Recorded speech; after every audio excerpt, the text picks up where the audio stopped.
Hi, I'm Emma Edwards, back with a new episode of So What, the energy podcast that aims to break things down and help you with tips on how you can take control of your energy. This season, we're tackling some of the ways you can electrify your home, reduce your emissions, and importantly, help save on your energy bills. In recent episodes, we've delved into home electrification and the growing demand for home batteries. You might be asking, where is Australia's home electrification journey at right now?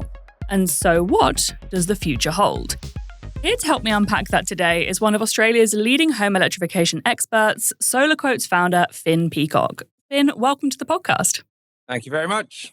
You and your company, SolarQuotes, have been helping Australians on their electrification journey for the best part of 20 years. So I'm going to say you've seen it all. Is that right?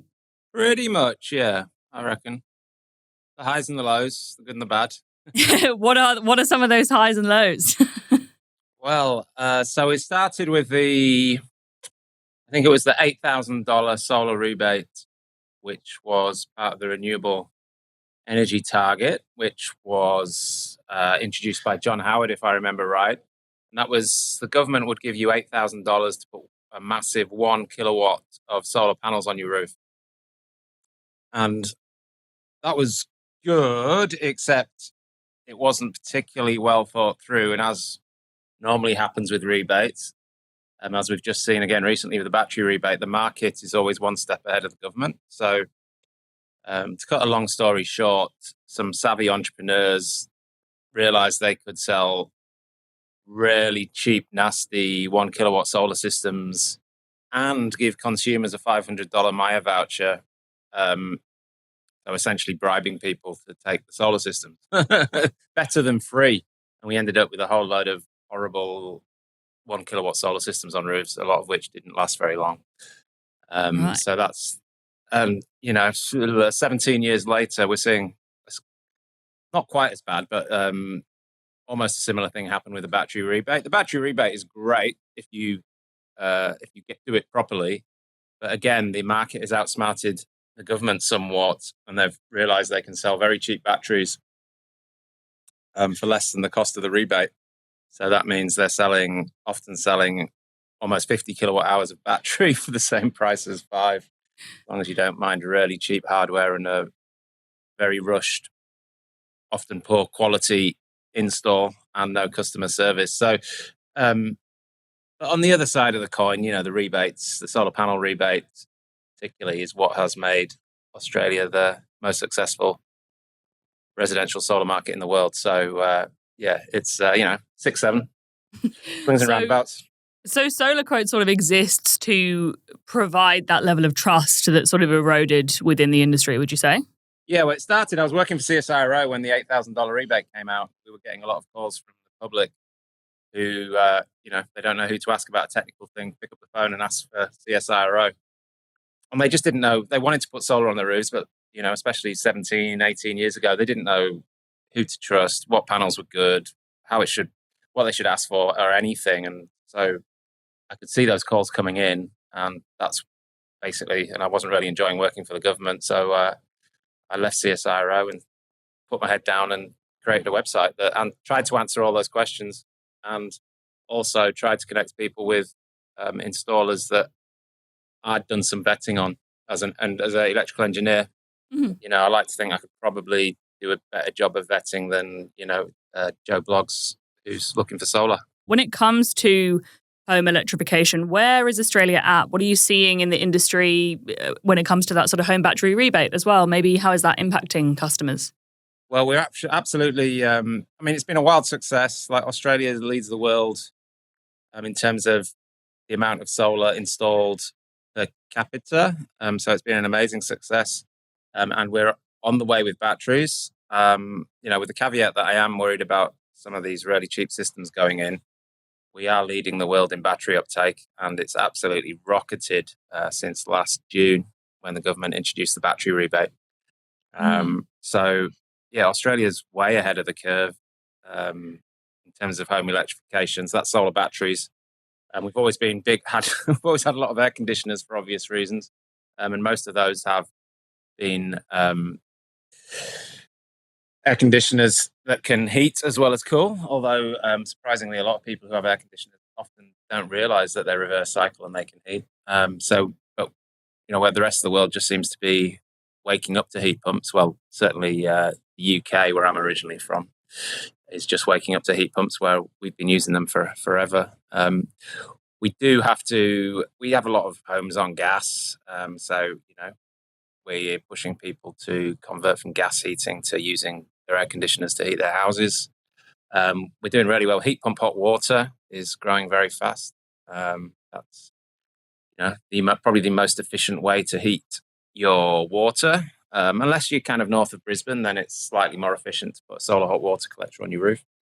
And then electric cars. Last time I checked, 10% of cars sold in Australia were electric. And if in Australia, the great thing about electric cars is for most of the year, you can just recharge them from your roof because we get so much sun. And, there's a better than 1 in 3 chance that your roof's got solar on it. So, yeah, Australia's killing it in terms of home electrification. Do you think that, you mentioned that really widespread uptake of solar.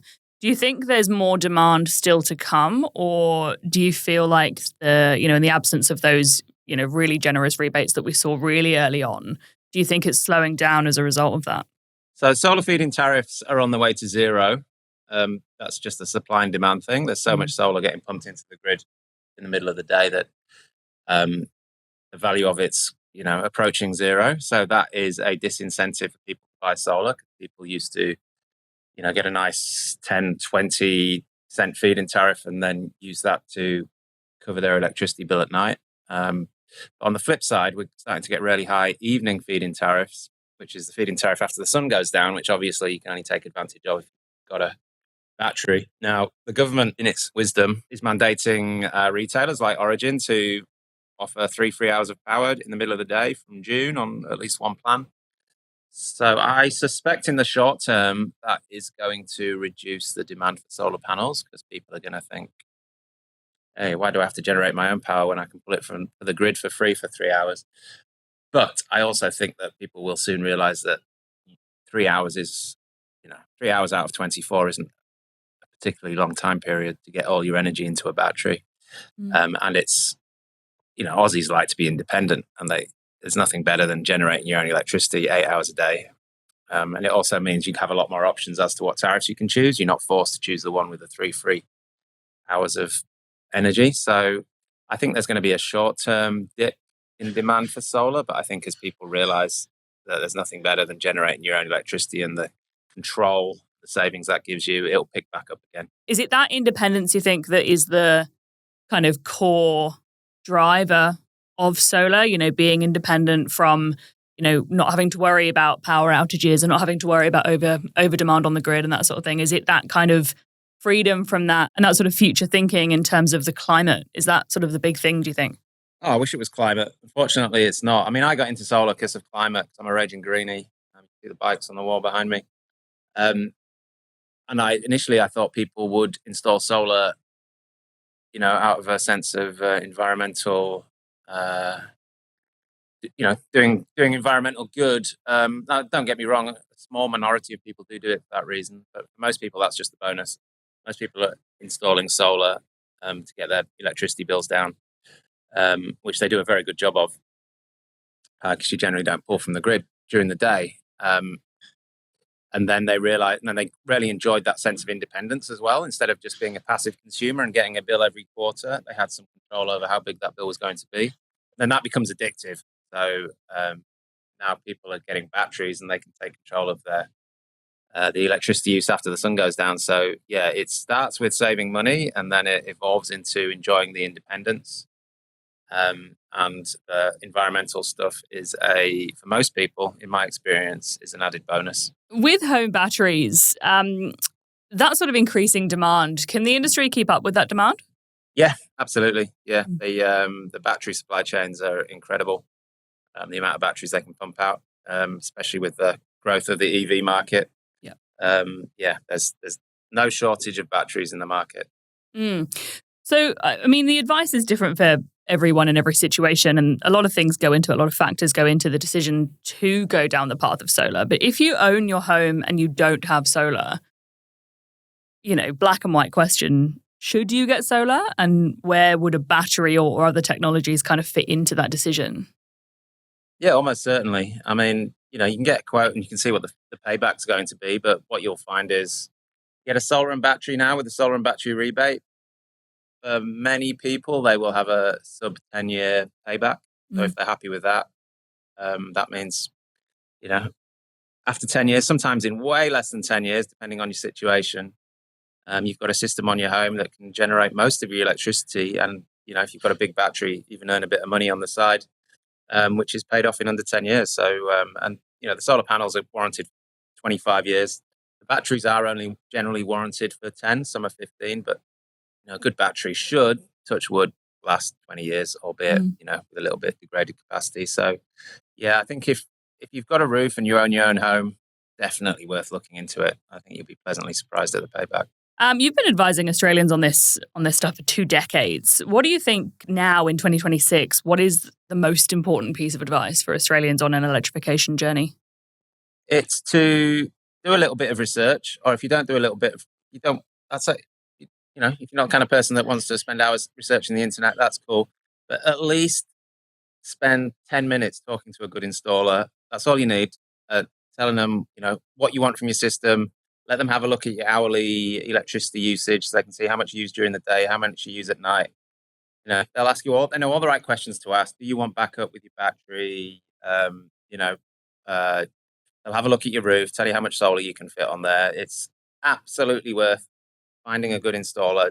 Just 10 minutes is all it takes for them to ask you the right questions.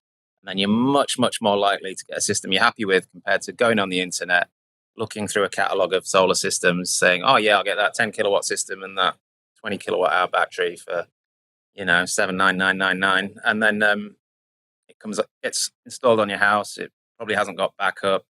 It probably doesn't have the power that you need to get through the night. It probably hasn't got the energy capacity to get your bill down as much as you wanted. Battery's probably going in a completely different place to where you wanted to go because the regulation. All those panels might not fit on your roof, or you might have loads of space left that you could have put more on, which would be very expensive to fit later. So biggest thing I can say is just, I know it's not very fashionable these days, but talk to a real human in real life who's an expert at these things. They just need 10 minutes of your time. You don't have to buy it off them, but at least then you'll know, the kind of system that you're after, and then you can get multiple quotes and see how you go. So getting that advice from a really experienced expert on this type of thing, is that as simple as getting onto the SolarQuotes website and speaking to somebody through there? Yeah, that's why I invented SolarQuotes, and that's why it's been refined over the last 16, 17 years, with about 400 installers across Australia that we vet very heavily and we monitor continuously. If you just pop your postcode into SolarQuotes, tell us whether you want 1, 2, or 3 quotes, and we'll do our absolute best to put you in touch with 1 to 3 experts who will be happy to talk you through, what you need, so you end up getting a really good solar and battery system that'll last for decades and do what you want it to do. All right, last question for you, Finn. You might need a crystal ball, I'm not sure, but what do you think the future has in store? Is there a next big thing in electrification coming, or is it going to be more uptake of those same key elements that we're already experiencing? It's just that the technology is just getting better and better and cheaper. So I think people are going to be very surprised at how much further batteries are going to come down in price. Solar's just on a steady decrease. It's going to be very rare to have a house without solar on it or a house without batteries. Because they're just going to be economically imperative. It's going to be kind of economically nuts not to have them in the very near future. And for many people, it is already. So it's just, we've got the technology. It's just going to improve, which is great. Thank you so much for joining us. This has been really insightful. So What is the show that helps you with tips and tricks on how you can take control of your energy bills. Brought to you by Origin. If you'd like to find out more about home electrification, you can find more information on the Origin and SolarQuotes websites. And if you enjoyed this chat, there's more episodes on the way. Make sure you hit follow in the podcast app you're in right now, or feel free to look back through our past episodes as well. Catch you soon.